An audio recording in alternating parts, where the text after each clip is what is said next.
Like my red hair, my green eyes, and my tendency towards depression, I inherited my love of the written word from my mother. When I was a child, she almost never allowed me to watch TV because it distracted her from the reading, which seemed like the one lone comfort in a life otherwise peopled exclusively by abusive men and disparaging officers from the Department of Social Services. I see how alike we are now, when I remember taking Crime and Punishment back into Robert's bed with me at 3 in the afternoon because I was hungry and all out of cash. Morgan sat on the end of the bed, shaking her head and saying, "You have to admit there's a certain beautiful irony in reading that book in these circumstances." When I had announced my vocation at age 8, my dream of writing books and plays and acting them out on stage, my grandfather, a striking docker, shook his head resolutely and said, "That's not for the likes of us, la." He'd been to Germany. He'd broken his foot and shattered his own dream of playing football for Everton, so I took his verdict very seriously. I didn't question its validity. If I hadn't met Morgan and Robert, I honestly don't think I ever would have. In London, I had taken a few tentative steps with my ice cream cone and my strawberry sauce splattered slingbacks towards the life of the artist I believed I could become, but the quality of my dreams was always overshadowed by this native class pessimism. There wasn't a dole queue big enough to sustain my delusions of grandeur, and I couldn't see how it would ever be permissible for a person to be working class, transgender, and successful all at once. My own immediate past was just too close at hand. In California, I felt that I'd broken the hypnotic spell of that old hegemony, even if I were promptly falling under another. If I was only kidding myself that America is less economically unjust than the UK, well, isn't such a fallacy the very essence of the USA? California, the Golden State, where kids with no means but plenty of hustle go to be reworked as household names. You arrive as a good-looking nobody, as Lucille LeSueur, and you come out as Joan Crawford, right? None of us really knew where we were going. We couldn't figure out where our interests, talents, and opportunities overlapped in any profitable way. We just knew we were searching for something more than the hand dealt us offered. Hello, and welcome to my living room. I'm Lauren John Joseph. I'm a writer for the page, the stage, and the silver screen. And that was an extract from my forthcoming novel, At Certain Points We Touch. This past pandemic year has seen a boom in book sales. A strange fringe benefit from a global calamity for sure. It seems right now that books are more important culturally than at any other point, certainly that I remember in my life. But also literature has found its way to the very centre of our ongoing culture wars. The recent publication of several high-profile books by trans writers has given us a slew of new and exciting voices, but it has also sparked a profound backlash, a backlash powerful enough that it has forced trans and non-binary writers across the world to reconsider if literature really is not for the likes of us. This year, for Trans Vegas, those fine felines up in Manchester at Trans Creative Incorporated have asked me to connect with 3 other contemporary trans writers to riff on this theme of not for the likes of us and to talk about how it is to navigate the big bad world of letters as what Kate Bornstein would call a gender outlaw. In this feature film hybrid documentary virtual reality literary salon, I'll be talking with the genre-defying, continent-straddling Tom Cho and the motorbiking lesbian stepmom of your dreams, Torrey Peters. We'll be discussing the evolution of language, social class, the potentiality of controversial forms, why trans boys are so hot, and the pros and cons of success in a cis-sexist world. But first, to Spain, where I had the pleasure of talking about the power that comes with chucking out all those old words, with the author of Trans Power, Queer Sex, and Gender Explorers, Juno Roche. And here they are, to start proceedings with a reading from a new and unpublished essay called tripping on our tongue. I don't like the book, I said, thinking that would suffice. A single sentence to get me into the room. Each word spilled out of its own volition. Words jangled from nerves like bulbuls. I scanned the faces of the people around me who, from their very first utterances, seemed comfortable, at home, entitled, deserving. They had a right to be there. I just didn't believe I did. I wanted to be them. I wanted to feel easy.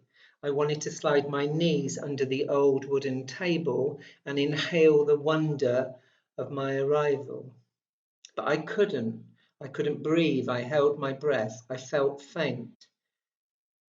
I was the only person in the whole of my family to do this, to arrive in these uncharted foreign lands. Education was an irrelevance in my family, in which a body's sole purpose was to survive. Only reading books was my survival. I needed this room. So the idea then obviously is very present, how writing itself is sort of not for the likes of us, i.e. working class people, and also trans people, really. I mean, you're allowed a little bit into the public discourse if you're satisfied with only talking about the negative sides being trans. Every morning, like, I wake up as if it's a new day and I have no right to write. And I have no, how dare I write? How dare I think that my words are something that someone would want to read? It's taken me a really long time to occupy the space I occupy. In terms of class, it's like, we're not allowed to do stuff that is wasteful of time. And if you're going to write stuff about trans stuff, then what you need to do is fight the good fight. And I say to people now when I'm booked, no, honestly, we are taking over the world. We are the next stage of evolution. Of course we are. You've got to see that.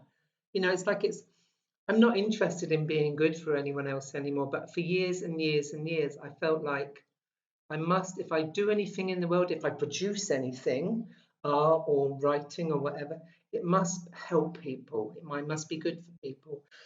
So I think it's taken me years to get beyond that.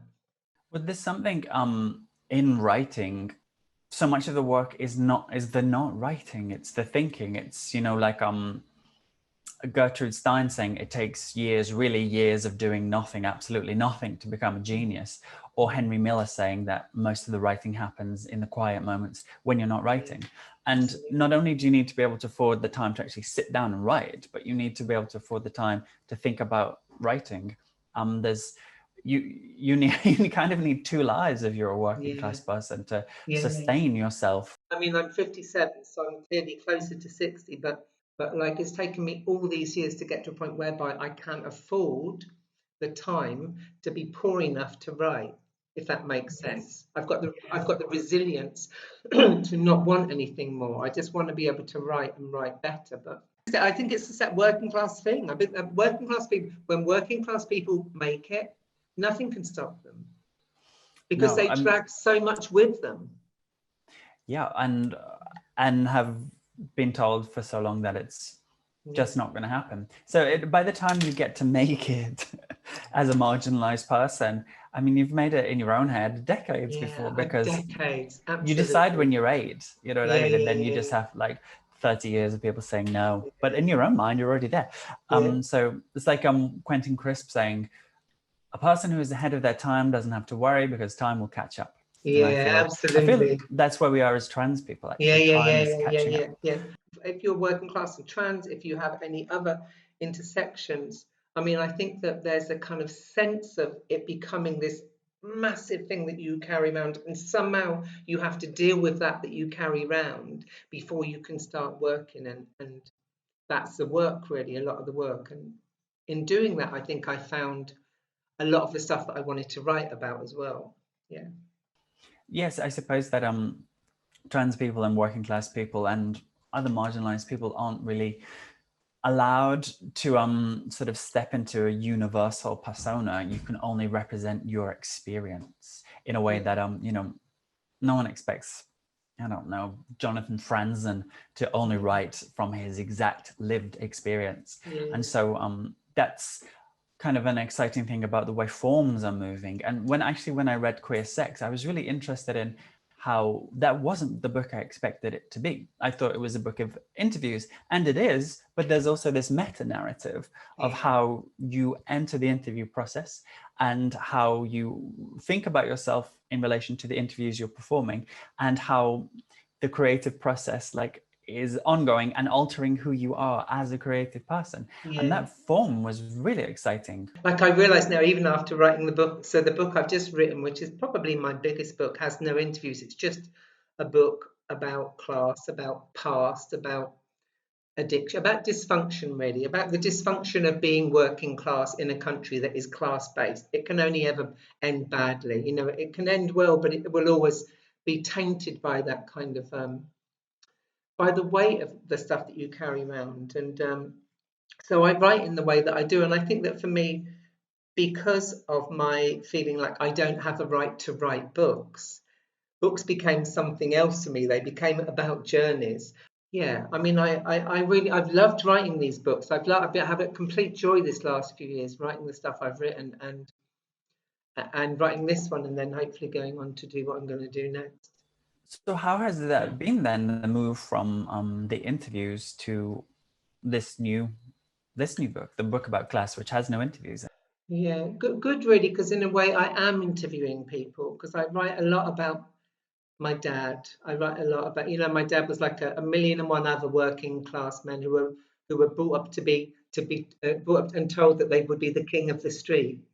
Didn't matter what kind of man they were, they had the right to be the king of the street. And you know, so I write a lot about him, and that's been kind of beautiful, really, because he wasn't a very nice man. He was very violent, but there's a kind of, like, I knew that I viewed him tenderly for some reason, and that's been really nice to have that solidified. So in a sense, there are interviews, but then maybe they're more interrogations.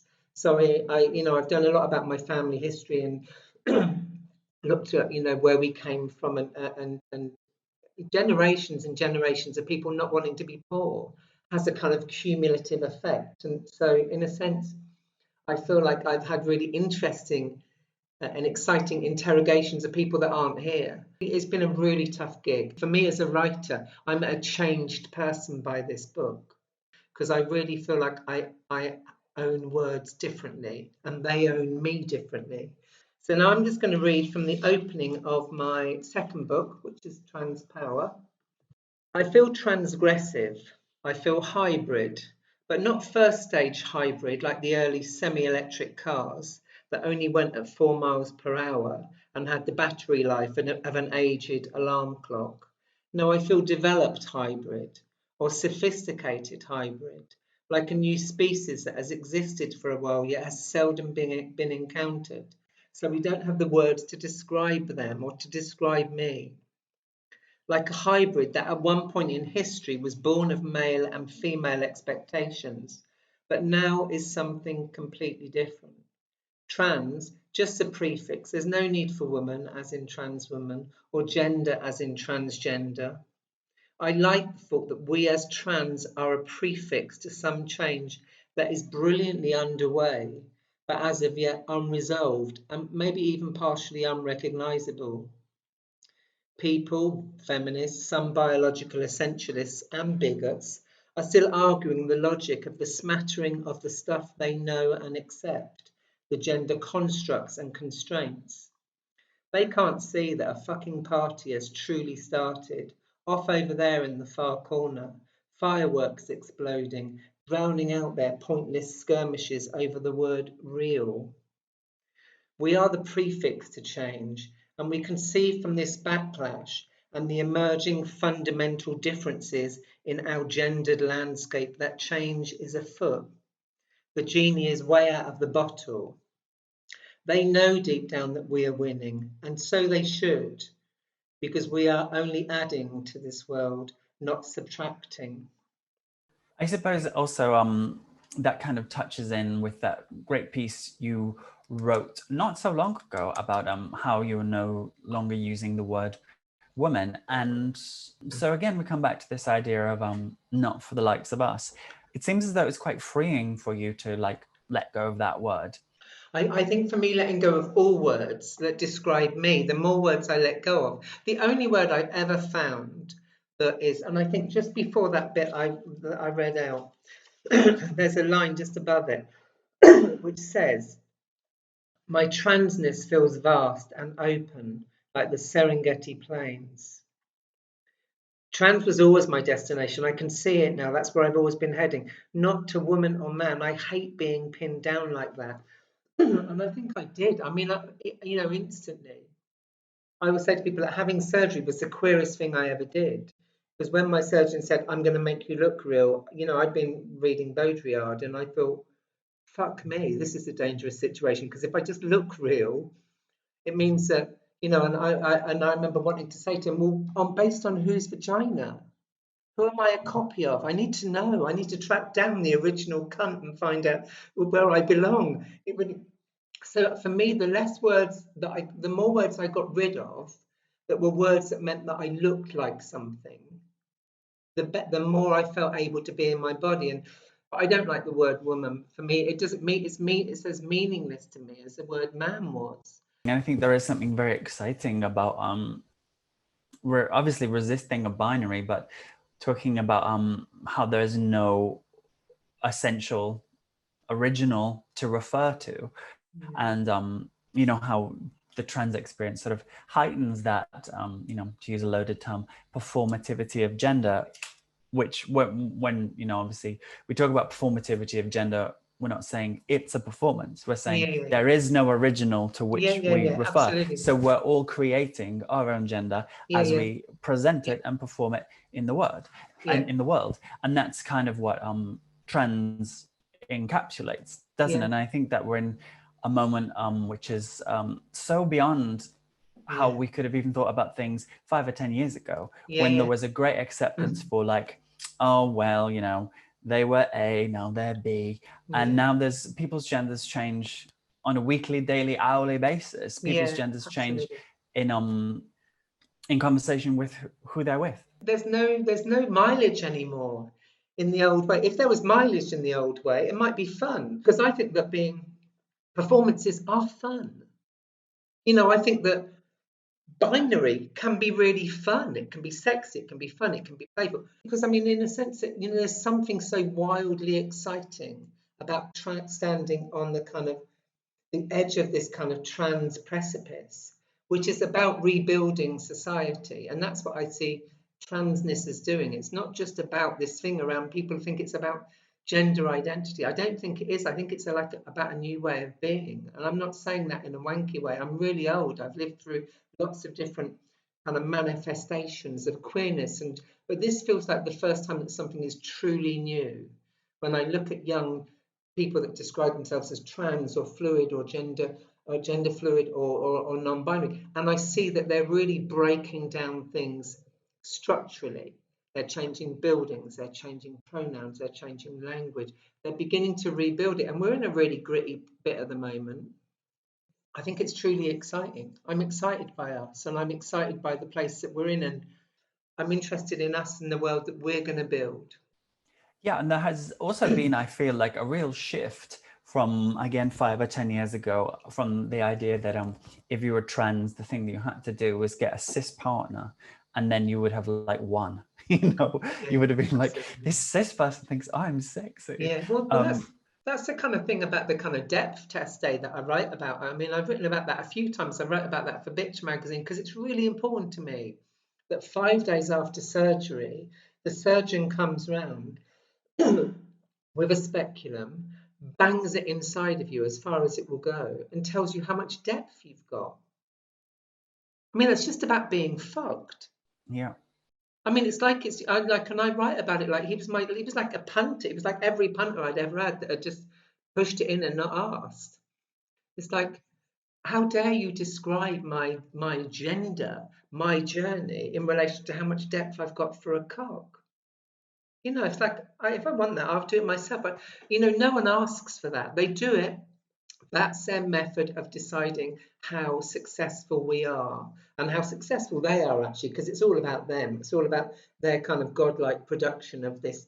We take this and we make this, and we look how clever we are. And they are. It's, you know, it's a brilliant process. But for me, it was that point at which my kind of feminism really kicked in, and I went, no, that's like one too many fuckers in me without asking. Sure. I mean, also, like, what happens if you're a lesbian? What happens if you're asexual? What happens if you're a top? You know, it's Yeah, crazy that, like, none this. of, yeah, absolutely, but none of that. And I think part of what, you know, like, I think part of the reason why it happened was because years ago, if you go back 10, 20 years, maybe 20 years, 15, 20 years, let's say, the average age of transition surgically was in your mid 40s. And that meant that you had these mainly cis, heterosexual, heteronormative, white male doctors doing surgery on women in their mid 40s. They didn't think we were ever going to have fucking pleasure. They weren't creating pleasure bodies. They weren't even interested in that. They didn't. They just wanted us to look really enough to pass and not get beaten up, to not get attacked. And the ultimate way of not getting beaten up was to have a cis partner who would protect you from the world, because people would go, ah, she must be real. She's got a man. You know, bollocks to that. I mean, thank God, we have moved on so many eons from that I'm surprised that they're still employed. I mean, I really, when we get like some kind of like guerrilla tactics, surgical tactics, that's when we'll be in the right place. I've literally just done some work with the Victor and Albert Museum with a kind of punk group in Barcelona around kind of like women's health and around the notion of like 3D printing and printing our own speculums and printing stuff so that we can do, you know, and it's like women are treated badly, women full stop are treated badly, other bodies, marginalized bodies, black bodies, bodies are treated badly by the systems that they don't really see us. They see us as being kind of somehow vehicles for them and their needs. You know, the doctor telling me I've got enough depth for 6 inches is linked to sex work. You know, in a way, is a pimp. One of the kind of delights for me about queer sex, maybe trans power a bit, but queer sex, trans power become about other things. It became about exploring kind of language. But I mean, so many people I interviewed were trans people having relationships with trans people, and it's like, fuck me, it's explorative, it's unknown, it's everything that we should be. And if we can't do this, then we really need to look at our kind of subsumed transphobia that we've inherited. We need to deal with that, and we need to go through a process of learning to love ourselves by loving each other. And that sounds really kind of a little bit Oprah, but I mean, it's true though. I mean, we needed to do that, and I think it's so healing to look around. Most of the people that I know now are trans people in relationships with trans people. That's a gig. Why wouldn't that be the gig? Fuck me, trans masculine people. I mean, I like masculinity. Trans masculinity is fucking shit hot. It's the only kind of form of masculinity that I find like kind of genital exciting. I think that's just about the most perfect place to leave it. It's been a complete joy as I kind of felt like it would be, it's been a complete joy talking to you and being interviewed and being asked questions by you. It's just been an absolute joy. Thank you. Talking with Juno really brought home to me the connection between language and power. As they say, right now across the world, people are reworking language, and not only in order to better reflect their gender identity, but as part of a much larger project of world building. Tom Cho is another world builder. As the author of the effervescent Look Who's Morphing, Tom has created a universe in which his characters slip and slide out of gender, species, and all temporal enmeshments. It's a world of reworked 80s movies and 50-foot rock stars and forced Muppetization. For your sake, we battled endless intercontinental technical difficulties to chat, and I'm so glad we did. Here's Tom in Toronto reading from a section of his book called Dirty Dancing.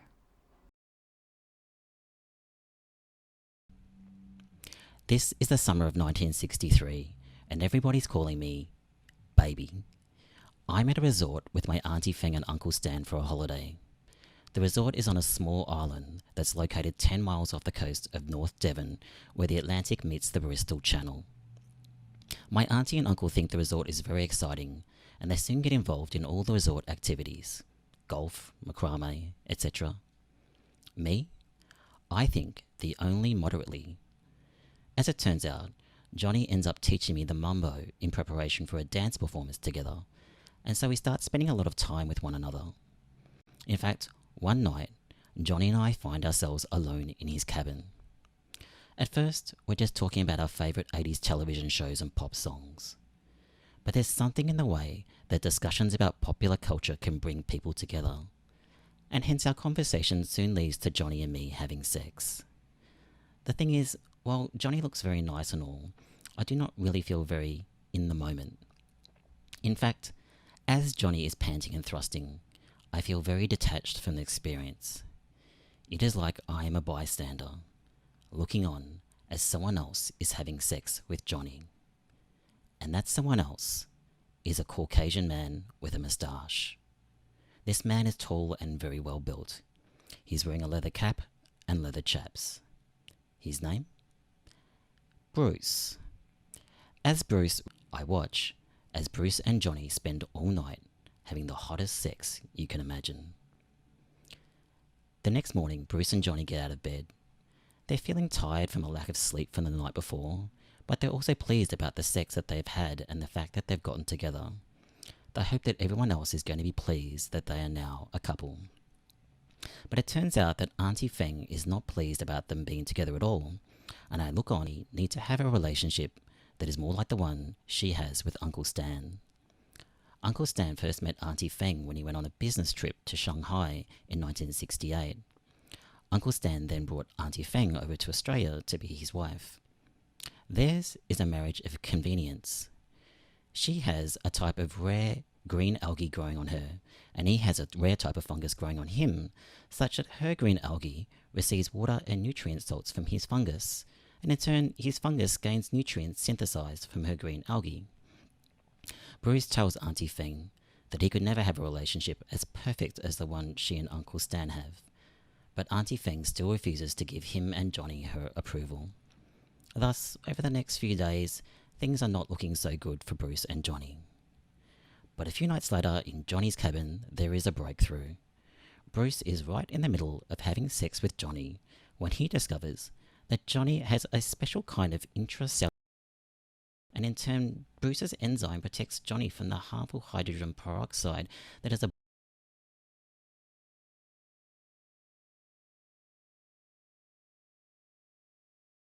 Johnny show her Johnny's bacteria and Bruce's enzyme, and then I watch as Johnny says to Auntie Feng, "No one puts baby in a corner," and he performs a big raunchy dance number with Bruce after he says it, and everyone else at the resort joins in and starts dancing in a raunchy way too. Auntie Feng has no comeback for all of this. As a result, she has no choice but to give Johnny and Bruce her blessing. After the resort's end of season show, my holiday comes to a close. On my last morning at the resort, I wake up early to pack my luggage, and then I run over to Johnny's cabin. I watch as Bruce and Johnny load their belongings into Johnny's black Chevy. After the car is loaded and ready to go, Bruce and Johnny turn to me to say goodbye. Johnny gives me a hug and he whispers, "I'll see ya." He gets into the Chevy and starts the engine. Bruce and I turn to each other. We do not look at me and says, "I guess we did." As we embrace, I feel his muscular body against me. We promise that we will keep in touch. Bruce then gets into the Chevy and I stand and watch as I begin walking back to their home in Hobart. Me, I am due to catch a plane back to Melbourne. Hi, Tom. Hello, how's it going? It's good. I'm going good. It's a pleasure to have you with us for this experimental literary salon hybrid documentary feature film. Thank you for your time. Thanks. It's a pleasure to be here. It's highly experimental on a technological level as well. Yeah, and experimentation is kind of what you do, right? When I really enjoyed reading Look Who's Morphing. I read that straight through and really cracked me up. Great. I guess what I wanted to ask you is about your process. Like, how do you write every day? Do you have a special spot? Do you like write on the bus, like done a tart, or do you have to have a, like a shed in the woods, like D.H. Lawrence, and that's the only place you can write in? I don't write every day. I wish that I could. I think many writers, and me included, have like really tried to work out, what are the best ways to write for a life that is very, for most of us, is comprised of writing and, writing and all of the other things that we need to do. And I've found, especially for the current book that I'm working on, that I need to write in a good block of time, and I find it very difficult to steal time and just to steal an hour or two here and there. I do have a studio space that I have used, um, and if I can get like a good few hours of a block in there, that's great. Better still, I with my current novel, I have um, brought large chunks of it to fruition through writing residencies, and with Look Who's Morphing too, it was actually that was brought to fruition as part of a PhD. So having that dedicated time as well. Apart from that, the actual writing process itself with Look Who's Morphing and my writing style in general, it's quite a digressive kind of writing style where I'm drawing lots of surprising connections between things that might seem remote. And so as a result, my writing process is, I sometimes describe it as being quite associative. So I give my imagination lots of room to roam around and to develop these sorts of surprising connections. And so there's a lot of spontaneity and improvisation involved in composition. But at the same time, it's not wholly kind of without any sort of forethought or pre-planning. And it's sort of, I also often describe my writing process as semi-structured in the sense that I might have lots of dot points on the screen that I'm working from. And I author in the writing program Scrivener, and I have two windows open at sort of a split screen. The top screen is I use to compose in, and the lower screen is contains often source material. The book is they're short stories which become one piece. So maybe what you might call flash fiction in parts. And so I'm wondering, is there a sort of trans or queer like concept? Is the form itself for you like a queer or trans form to have these ultra short bursts that become something bigger, a bit like your giant rock star in Look Who's Morphing, I suppose. But then they can also be performed and they can be presented in zines. It's a very amorphous form that you have there. I hadn't thought specifically about how these pieces can have, been able to morph over different sorts of mediums. There were pieces that I wrote specifically with spoken word performance in mind, but I think the fact that the work in Look Who's Morphing has materialized over lots of different forms, from being published in perfect bound book form to being in queer literary readings and being in zines so much, is testament to how kind of rich and open-ended the book is. I suppose I could see this as reflecting a certain transness of those pieces themselves. It's funny because I don't actually necessarily believe that transness is a property of a particular piece. Again, I know that might sound controversial, but I kind of believed with Look Who's Morphing that rather than seeing that book, or well, I'll just confine my discussion to my own book, but rather than seeing that book necessarily as trans literature, I was actually more interested in trans reading processes and about that book being readable as trans literature or not. Because in Australia, for example, there are plenty of there were reviewers and other readers as well who did not necessarily read the book as being trans literature. They may have seen it as, for example, Asian Australian literature or something like that, or queer literature, or both of those, or possibly none of those, or it's been considered to be experimental fiction, or yes, Asian Australian literature or Asian Canadian literature, since I immigrated to Canada. And so it's actually, in a way, it's kind of unusual in how open-ended it is in terms of being read as trans literature or not. And so the kind of idea that I was, because of a wager I was making as I was uh, writing the book, was that actually, rather than thinking about whether the form is trans, I was kind of drawing on this idea that actually, as trans people, we can bring to different texts our own skills and competencies as readers, and our own desires to these texts in order to be able to read them as trans. And so, not really thinking so much about whether the form itself is trans, but actually, but that a reading process might be trans. I hope that makes sense. It absolutely does. And I think what was really exciting about it for me, in a way that I might compare it, if I could, to Isabel Weidner's books, is that there's such a vogue at the moment. Everyone's talking about like, oh, everyone's trans now, everyone's got a trans book. And it seems like there's one kind of trans book that's allowed to be published, and it's usually a memoir. And so when I read something like Look Who's Morphing or Isabel Weidner's stuff, and they're experimental in form, and they are trans because the authors are trans, but they're also not. There's so much more beyond like what you expect from like this trans book, you know what I mean? And I found that really exciting. And also it just makes space for like all of the concerns in that book, which are so far beyond, like which bathroom am I allowed to use? Because the discussion around, the existence of trans people is so reductive and so basic. And that book just really blows it apart. And it's so funny as well.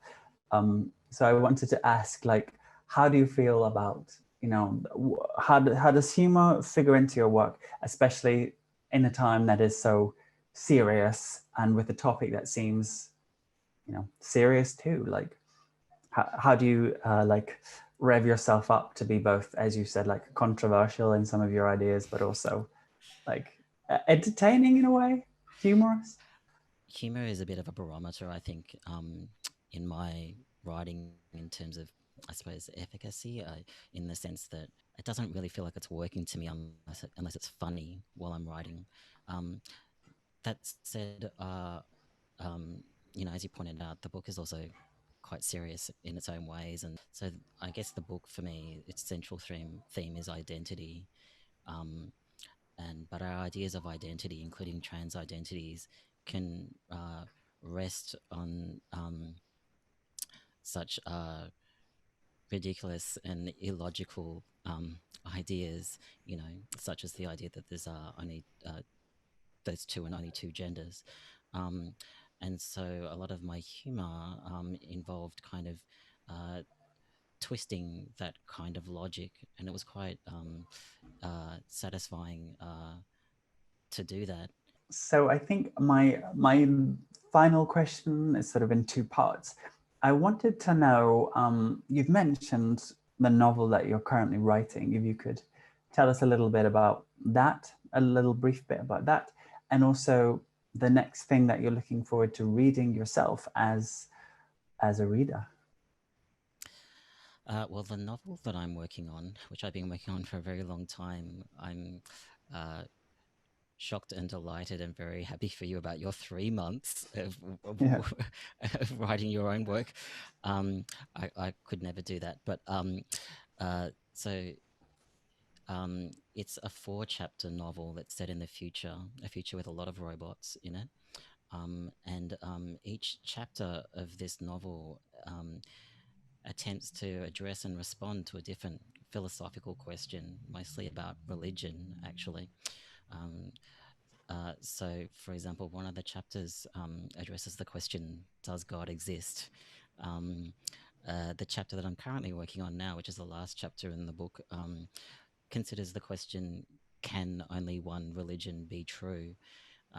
So it all sounds rather heavy. Sounds but actu- great. but actually, it does have that, in a way, some of that breezy romp through pop culture that, and also the comedy of Look Who's Morphing. But something that's also a bit different about it is that, for better or for worse, doing a PhD did change my creative practice, and so there's a lot more engagement with scholarly work in this novel.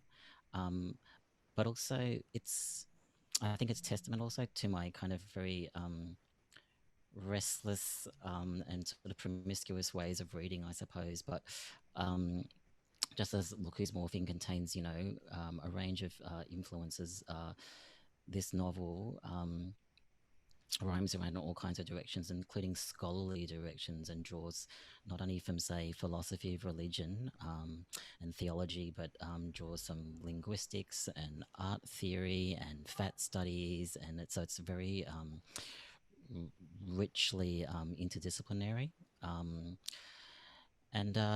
It's basically set in various places around the world, and the premise is about a robotics company that is attempting to build a robot god, a robot deity. It's taken me many years and has been part of a little experiment, I suppose, to see what would happen if I tried to recast my fiction as philosophy, actually, which is also really terrifying and sort of hilarious in a way, because I have no formal background really in philosophy. So it's one of Is those there a things where title? well, it was going to be called The Meaning of Life and Other Fictions, because I was going to originally write about the meaning of life. Mm-hmm. However, the book was originally going to be 5 chapters, but and the last chapter was to be about the meaning of life. But actually, in writing about religion, I became rather gripped by that. And so I'm hoping to write about the meaning of life actually as a sequel to the novel. So I sort of took off the final chapter, which I haven't written, and have sort of considered diverting it to a sequel. Well, you've really got your work cut out for you there, haven't you? Solving the meaning of life. And what is the next book you're looking forward to reading? What's at the top of your list? I don't actually read a lot of fiction or poetry these days, but I do enjoy reading graphic novels from time to time. And I've forgotten the name of it, but Hiromi Goto, wonderful Asian Canadian writer, she recently released a graphic novel, and I'm very much looking forward to delving into that. Perfect. I'll have to get back to you about the title of that. Yes, thank you. Whilst Tom is figuring out the meaning of life, we have time to visit one more transliterary seditionary as we hop over to New York to chat with the author of this year's best-selling DeTransition Baby, Torrey Peters. This book, her third, has catapulted Torrey into the centre of an international intellectual milieu which is unfortunately only 37% as intelligent as it believes itself to be, but luckily Torrey has the tenacity, the charisma, and the dry sense of humour needed to survive it. Here she is, reading from the opening of her novel, DeTransition Baby.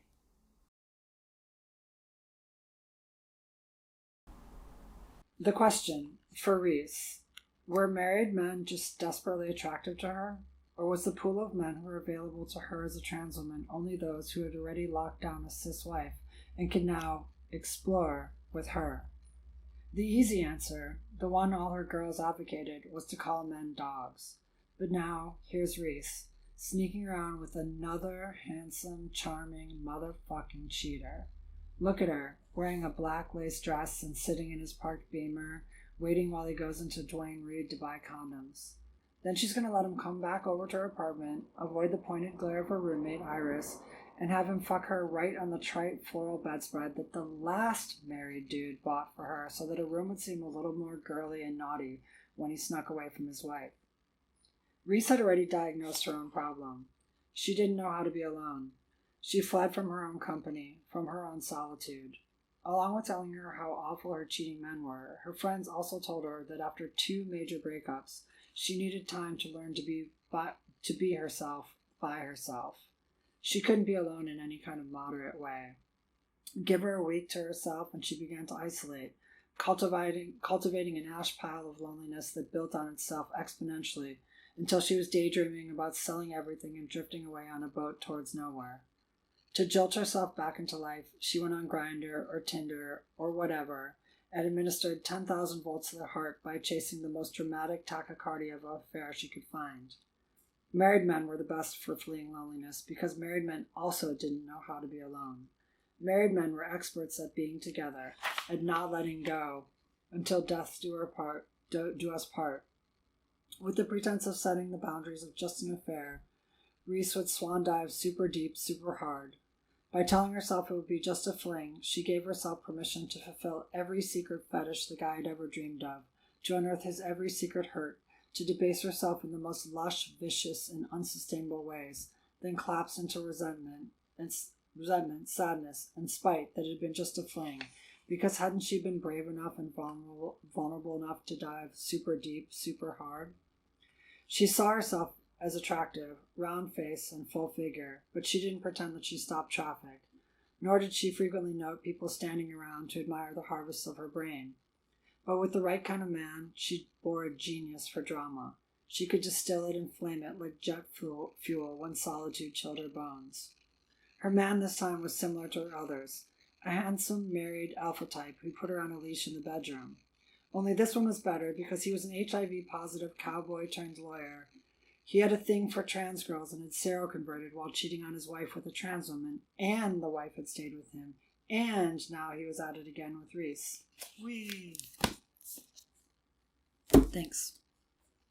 First of all, I guess I should say congratulations on this book and getting this book into the world, and also on the reception that it's had. How have you found that?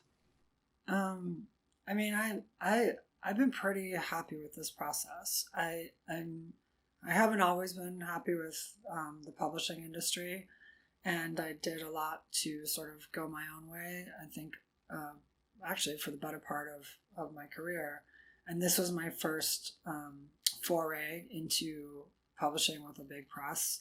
But I think that this particular moment was the right moment for it, and I went with One World, which is an imprint of Random House and Serpent's Tail in the UK, and both of those teams have actually they sort of understood what's up, and that they were presses that I chose where I think the people who work for them were looking for books like this and were ready to support it. So then, I had the support, and then when the book ended up having the reception that it did, I also had people who could work with me in both what was good and what was bad in that reception, Yeah, it really seems like that was exactly what you needed. You needed bold people to like cover your flanks, so to speak. Yeah. So previously, your 2 novellas had come out on a small press or did you do them yourself? I did them myself. I self-published them because True punk. Yeah, that's basically what it was. I had come to Brooklyn in 2014 when there was a sort of like this trans writing scene coalescing around Topside Press, which did like Imogen Binnie's Nevada and Casey Platt's Safe Girl to Love. And just kind of in community fashion, there was a lot of scarcity, and that meant that Topside could do 1 or 2 books a year because it wasn't like they were making a lot of money, and that caused a lot of infighting in the scene. So I had this idea that I was just going to self-publish because then I wasn't taking up anyone's spot. I was making new spots, and I had hoped that lots of other people would self-publish with me. that didn't necessarily happen. I mean, I feel like it's happening now, but at the time I was like, I'm going to self-publish. And they were like, have fun, Torrey. Yes. Like, so, but it ended up working out. I mean, the self-published little novellas kind of became cult novellas. And then by the time that I actually went with a bigger press, number one, I thought that the moment had changed. Like, it seemed ridiculous to be like, big presses are bad when like Condé Nast had like their own queer vertical or whatever. So I was like, wow, maybe this is the moment. And having done those two self-published things, the big presses didn't know how to deal with me. They're like, you have 2 books already. We're going to act like you're a real person that we have to like listen to. And I didn't tell them that they were wrong, and that worked out well. But I thought about people like Kathy Acker as you know, someone who self-published first and did it her way. Mm-hmm. And because she had something urgent to say, eventually other people had to sort of reckon with her. And that's always the goal, is to basically make people reckon with you instead of you having to reckon with them. For sure. But of course, I mean, Kathy Acker, God love her, God rest her soul, she had a bit of loot in the bank, you know what I mean? So That's true, she did. She had some help along the way, despite the myth of Kathy Acker. Yes, I guess. Sure. I read the Criss Cross biography, and I was like, oh yeah, that makes sense. Like, the difference between the myth and the actual reality. Yeah, that's always what's so fascinating as well, I find, about writers, is like, do you read the writer because you're going to love the writing, or are you sort of captivated by what's going on around the writer, whether that's Kathy Acker or, I don't know, Evelyn Waugh or Jean Genet or even like Toni Morrison, you know, that writers have a sort of personality outside of their writing that you sort of buy into. And so how have you found that? How have you have you been manufacturing a Torrey Peters myth with the bite? I feel like people manufacture it for you. Like, you don't have to do too much work. But I think that, you know, the writers that you just mentioned are really interesting to me, because I think they're all people who come from a scene, and like the myth is often like the scene. And to me, actually, I mean, Evelyn Waugh and people like that, like, what I'm fascinated with is like, what is the scene, and like, how did all these people come together and create this moment of productivity where they're a product. You know, we now think of them as like products of individual geniuses, but they're oftentimes just the foremost in a particular scene. Sure. And like, for me, the idea of a scene, especially for trans writing and for trans women, has been really like key to my process. Like, I like writing with other trans women. I like the way that makes me both like, it's like, if 30 people are all thinking at once, we're gonna, no matter who the genius off by themselves is, like, I feel like 30 of us can take on a genius and maybe even surpass the genius, you know? And so like there's that happening where there's all these people doing it. And the other thing is that I think that it makes us a little competitive, right? It's like, this is your take on whatever, dissociation. This is your take on dating married guys. Well, here's my take. And then it's a little bit like, wanting to surpass each other. And also, like, being a writer can be really lonely, you know? You just sort of like sit and like arm wrestle one lousy sentence for a day, and then, you know, if someone can empathize. You know, in my own book, like, what's fun is that, I mean, a lot of people in my book have actually been like, I think this character is me, and I want to say it's not you. Like the people who think that that's them, it's oftentimes not them. But there definitely are people where I'm like, that's like, this is me a little bit talking about people in my scene and competing with people in my scene, I'm sure I will have a comeuppance, you know, where it'll be like, this character is Torrey. What a bitch, you know. I liked the quip about loud girls on the internet. I thought, I know a couple of those. Yeah, the problem is that there's too many of those, so it's like that could be anyone, really. Like, and half of Twitter is like, I was in Torrey's book, and it's like, no, it's just like, you need to say something really specific when I quote you, then you're in the book. Like, and so with this theme of not for the likes of us, I suppose what that makes me think of, well, one of the things it makes me think of is the furore around the Women's Prize and that like lunacy this year. Yeah. Could you talk about that? Sure. I mean, to some degree, I'm lucky in that I have an ocean between myself and that, you know? So, like, and I have essentially an off switch to it, you know, like I can look at the computer and then I can turn it off when I don't want to hear it, which is, to some degree, a privilege of being an American, and a North American author publishing in the UK. But it was, you know, it was upsetting. For people who don't know, basically the book was longlisted for the Women's Prize. I'm the first trans woman. Akweke Emezi is the first trans person to be nominated, and Akweke rescinded their nomination and said that they'd never be in this prize again because of the way that they said they were treated, and I respect that. I was like, well, I'm just going to be like graceful about it and see how it can go. So and I didn't like nominate myself, by the way. Like, it wasn't, I was like, I'm going to get this women's prize. You know, I was like, I was chosen by the judges, and I was longlisted. And what the history of the Women's Prize is that it was created, I believe, because the Bookers were considered too male. Like, it was all male authors winning the Bookers. And it was like, this is clearly just, it wasn't that women aren't writing good books. It's that sexism is apparent in the judging. So I was at first flattered. I was like, oh, I've been nominated for the Women's Prize. And I was happy the same way that I'd be happy were I nominated for any prize. And then I sort of remembered this history, and I was like, obviously, there's like a vocal contingent of people that think I'm a man, and that these vocal contingent will think that there's basically a Trojan horse man trying to win not only the Booker prizes, but also the prizes specifically for women. And I was like, that's going to happen. And then sure enough, that's exactly what happened. So the problem is that like a lot of bigotry is quite predictable. And so it wasn't like I was shocked when it happened. I was like, well, you are doing the thing that you do. But what it sort of shocked me was like the viciousness and the ferocity of it. It wasn't, and the misreading of what fiction is and does. Like, it'd be one thing, it was like, we don't think that Torrey's eligible. Fine. You know, you can have that debate.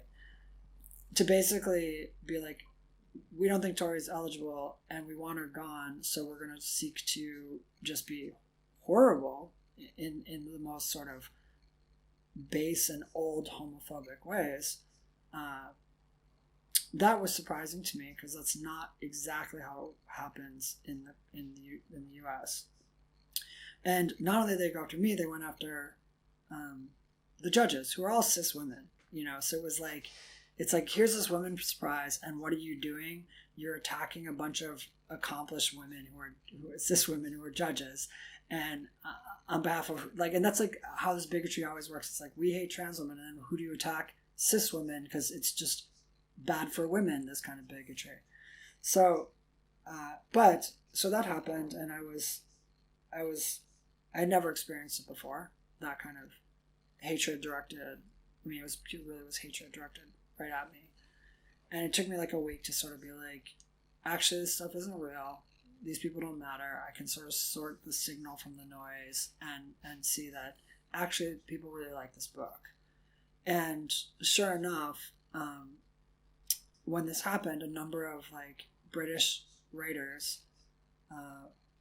began to support me, and actually a bunch of American writers who were, especially queer writers, you know, supported me. Megan Nolan wrote a op-ed.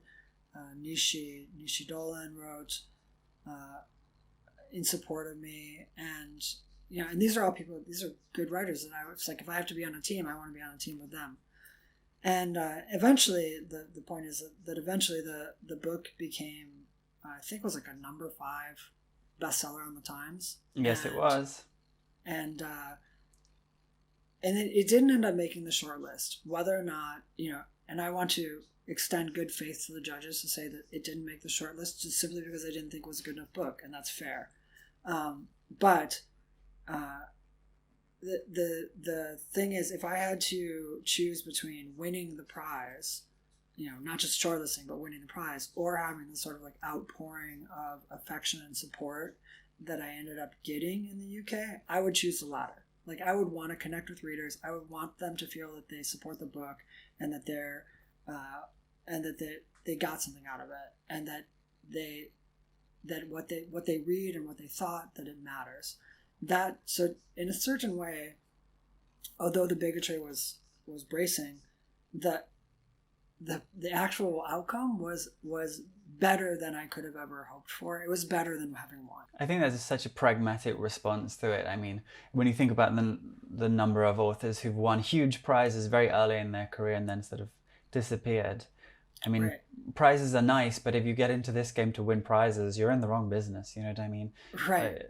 Forget And it. My favorite writers don't win prizes. I think there was like Saul Bellow who said that if you win the Pulitzer, then that's all you are for the rest of your life. When you die, it just says Pulitzer Prize winner. Like, Sure. Saul Bellow is not. They branded your tombstone. Yeah, basically. it becomes like your master status. There's no escaping that. It's like Academy Award nominee. I suppose that's the eternal rub that marginalized people, and the more marginalized you get, is that your selling point is that you are such a kooky little character, and then it also collapses into the fact that that's all you've got to offer, is being a kooky little character. So it's like this double bind. Like, you feel like no one would take an interest in championing your work if you didn't have this USP. But it also becomes like the lens through which you're read. And I think that there's even another thing, which is that not only are you like a kooky character, but that kooky character is supposed to represent all other people in that kooky character demographic, For sure. And so it's like, for me, that was actually one of the freedoms of self-publishing. It happened a little bit with this novel where people were like, these characters represent trans women, and I had to really be like, no, these characters do not represent trans women. There's so many different, and not any number of trans women would be offended to say that they are like these characters, which is something that was new with this book. When I self-published, the characters were so out there. They were like sissy fetishists and things like that everyone was like, that definitely is not us. That's definitely Torrey's like strange, like whatever. It's not trans women, and we don't even have to worry that someone might think it's trans women. That's Torrey. And it was like really freeing to write without that burden of representation, even within sort of, making my characters trans. And like, my characters are trans not because I'm trying to represent trans people, but because I'm trans and I'm interested in trans women. And that sort of way of seeing it has, I think, in some ways freed me from the burden of representation. Like, I think that most of my books will be about trans women because that's who I find fascinating. And I don't feel like that's actually a ghetto. I feel like that's actually like fertile ground for so much art, because there's so many different types of trans women that you could write about trans women for centuries and never run out of distinctive issues. Like, my next book is a financial thriller, and I think most people don't think of financial thrillers and trans women in the same thing. But that's exactly like, it's like you can just have a financial thriller and a trans woman, and suddenly it's like you've broken new ground, because trans women actually are everywhere. Yes. Yeah, I'm looking forward to reading that book. Immediately I was picturing the outfits. I was like, A-line skirts. Yeah. Okay, sure. I can see how this is working. I wanted to return back to this idea of the burden of representation. Were you at any point concerned? Was there any time you said, no, that's not going in my book? Because there were a few moments, like with the mommy dom sex worker, and I was like, okay, she's really owned there.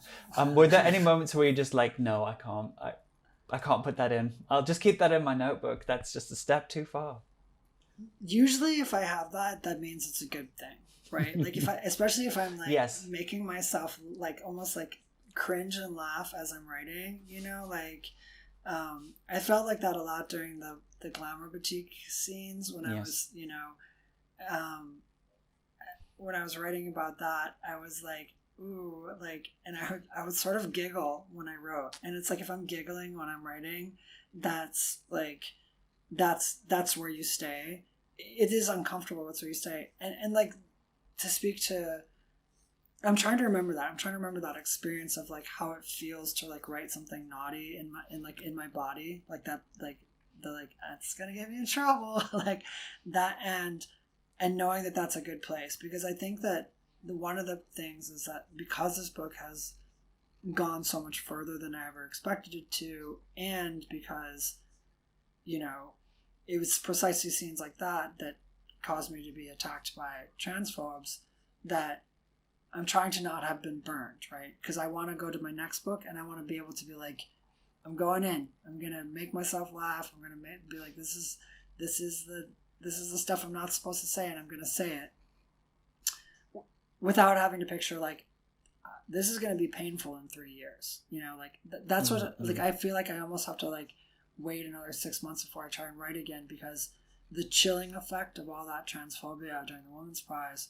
has affected, to some degree, my I have like a flinch response, you know, like I don't want to touch the hot stove, but it's touching the hot stove that makes you worthwhile as a writer. To some degree, I was innocent when I wrote some of the stuff in this book, and I'm less innocent now, and that could either cause me to censor myself, or it could cause me to lean into it with like a sort of fullness and weightiness and sense of responsibility.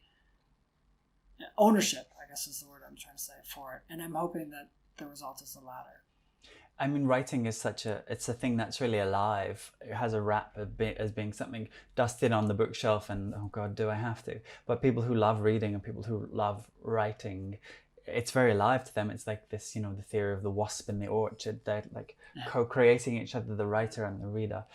I guess you sort of touched on what's next for you, your financial thriller, and how you said that you feel like you're probably always going to be writing about trans women. Could you ever picture yourself not? I mean, you have characters who aren't trans in DeTransition Baby. They aren't the majority of the characters. But do you think you'd ever be, maybe you've already answered this question, but do you think you'd ever be in a point where you're just like, this is what I want to talk about? Yeah, I think that actually happens. I'm fascinated with trans women, but I also think that like gender belongs to more than just trans women. I read this novel came out in the US, Daryl by Jackie S., about a cuckold fetishist. And it's sort of like a trans, I think that because Jackie comes from a trans experience, she's got a trans lens on it, but the character is not trans. He's just a white guy who has like a lot of feelings bound up in that are gendered feelings about humiliation and inadequacy in the ways that like having somebody fuck his wife makes him feel certain ways. And so it is in some ways a trans book, or I would argue it's a trans book, but the characters are not trans. It's just a white guy. And he has a gender that is as strong and as articulated as any trans woman. And I think that there's opportunity, I think, for trans women who have a particular way of approaching gender, or, you know, trans people in general, of all stripes, who have a refined way of thinking about gender, to start looking at taking that lens for other characters. Like I watched the Hemingway documentary recently, like the 3 hour or whatever, 6 hours on Hemingway, and like that's a man really deep in gender, and it's like really could have used a trans woman to be like, honey, let's talk about your performance. Marlene Dietrich. I mean, like, it wasn't entirely isolated. That's true. I mean, he like, and it sounded like Martha Gellhorn also understood that what he was doing was a gender, and tried to help him along a little bit on that. But you know, I think it'd be really fun to write a terse, masculine, Hemingway-esque character with just more self-awareness. That'd be a thrill. I suppose is when a person is writing about gender, specifically from a trans point of view, it's not solely about gender. It's about the power that gender is a metaphor for. Yeah. So even if you move away from writing about the trans experience, TM, then if you're talking about other kinds of power, you're going to come back to it. If you're talking about women in the workplace, you're coming back to gender, and then you can't. The flip side of like women in the workplace, as we understand them as cis women, you're still kind of talking about trans women, even if you're not, because they're like the anima or the animus, however Young would put it. Yeah. I think that's really well said. I think that's absolutely right. I have nothing to add to that because I think you said it well. Ta-da! Okay, well, that is us, I think. This has really been a pleasure. Are you going to come to the UK, like, after the big you-know-what has gone away? Are you going to be doing readings here? Or? I think if I get invited, I know there's literary festivals and things, and Serpent's Tail I'd mentioned bringing me, but I think it all depends. But I would love to come, and I've spent a grand total of 2 days in England. I was in Ireland a little longer, and they were all at the bus stations because I missed a bus. And so I'd like to see Greater London beyond the bus station. Well, I suppose really we're all stranded in the great bus station of life at the moment, aren't we? I certainly hope that this time spent with me and my culturally relevant guests has helped smooth your own segue into the post-pandemic future. Who knows? Perhaps by this time next year, readings and literary festivals will be taking place IRL once more, perhaps even in a bus station near you. Until then, all I can say is thank you for watching. I hope that you've enjoyed the deep thinkings of these 3 terrific trans writers, and likewise, that you've enjoyed these gorgeous outfits from me, your friend, Lauren John Joseph. Please do enjoy and support the rest of the Trans Vegas Festival and buy some books. Thank you so much. You're welcome.